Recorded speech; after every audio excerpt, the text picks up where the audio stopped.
Missing link वरती काल मध्यरात्री एक दरड कोसळली होती. आपण दृश्यामध्ये जे पाहतोय हेच ते खरात कुटुंब आहे. हे देखील मिसिंग लिंक मधून खरं तर पुण्याहून मुंबईच्या दिशेने प्रवास करत होते. खरं तर सांगली या ठिकाणाहून ते मुंबई गाठत होते. मात्र त्या ठिकाणी दरड कोसळलेली आहे आणि सर्वात प्रथम व्हिडिओ तुम्हीच काढलेला आहे, त्याबद्दल काय सांगा?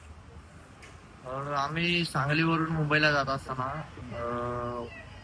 बोगद्यातनं जात असताना आम्ही एक 5-10 मिनिटं थांबलो होतो. कारण त्या बोगद्याच्या इथून तो एक बोगदा जिथे एंड होतो तिथून असं पाणी पडत होतं. पाणी आणि छोटे छोटे दगड पडत होते. आम्ही विचार केला की जर क्रॉस केलं तर गाडीवरती दगड वगैरे पडतील छोटे छोटे, किंवा काचेला काचेवरती पडेल, नुकसान वगैरे होईल. आम्ही थोडा वेळ तिथे थांबलो आणि एक 5-10 मिनिटांनी मोठा दगड असे मोठे मोठे किती दगड पडले? ते म्हणजे सांगता येणार नाही. दगड एक मोठा असा दिसत होता दगड, आणि तो डायरेक्ट कमानी. जेव्हा ती दरड कोसळली तेव्हा त्या खालून कुठल्या गाड्या वगैरे गेल्या? नाही, गाडी नव्हती कुठलीच, कारण ते माती आणि दगड छोटे छोटे पडत होते म्हणून सगळे बोगद्यातच स्टॉप झाले होते. नाही नाही, तुमची गाडी तुम्ही आधी स्टॉप केली होती का ती दरड अशी पडताना दिसली तेव्हा स्टॉप केली होती? आधीच एक 100 मीटर मागे स्टॉप केली होती गाडी.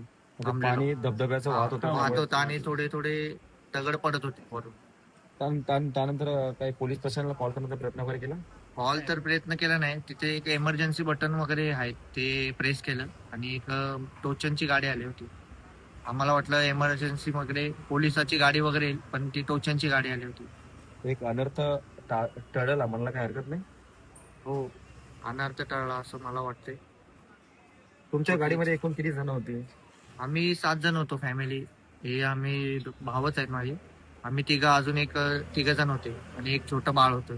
अशा किती गाड्या मग त्या ठिकाणी थांबल्या असतील अंदाज?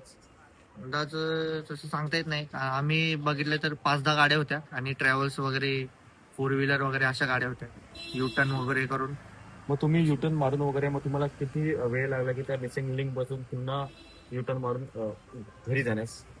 युटर्न घेऊन आम्ही परत एक्सप्रेस वेने जाताना तिथे आम्ही लोणावळ्या घाटात एक 5-6 तास तिथे थांबलो होतो. लोणावळ्या घाटात पूर्ण ट्रॅफिक क्लिअर होतं.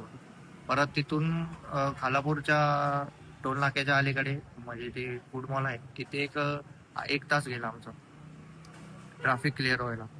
आणि आपल्या सोबत एक महिला देखील होती. हो, अडचणीचा सामना करावा लागला काय? अडचणीचा सामना तर खूप करावा लागला. पाणी प्यायला भेटलं नाही, छोटस बाळ होतं, असं पाऊस पण जास्त होता. नागरिकांनी किंवा पोलिसांनी त्या घटनास्थळी आल्यानंतर कोणी मदत करण्याचा प्रयत्न केला का?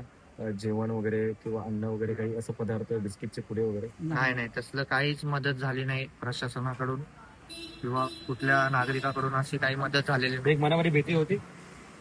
भीती खूप होती. कारण की पाऊस मोठ्या प्रमाणात कोसळत होता आणि आजूबाजूला लोणावळा पूर्ण भरलं होतं. आता देखील भरलं. दुःख वगैरे खूप होते, कारण कसं लेडीज होते ते, म्हणून त्यांना गाडीच्या बाहेर यायला जमत नव्हतं. म्हणजे पाऊस वगैरे खूप पडत होता. धन्यवाद. आपण हे पाहतो की खरं भीतीचं वातावरण देखील आमच्या मनात निर्माण होतं. आमच्या गाडीमध्ये एक महिला देखील होती. खरं तर कोणी आम्हाला विचारलं देखील नाही, कारण की आपण पाहतोय की मोठं आर्थिक संकट तिकडे निर्माण झालं होतं आणि काही गाड्या होत्या त्यांनी युटर्न मारल्या आणि चक्क 7 तासानंतर या कुटुंबाने नवी मुंबई गाठलेले आहे. याच्याशी आपण खास बातचीत केलेली आहे. कॅमेरापर्सन अथर्वसह मीरा विकार, TV9 मराठी, नेरूळ, नवी मुंबई.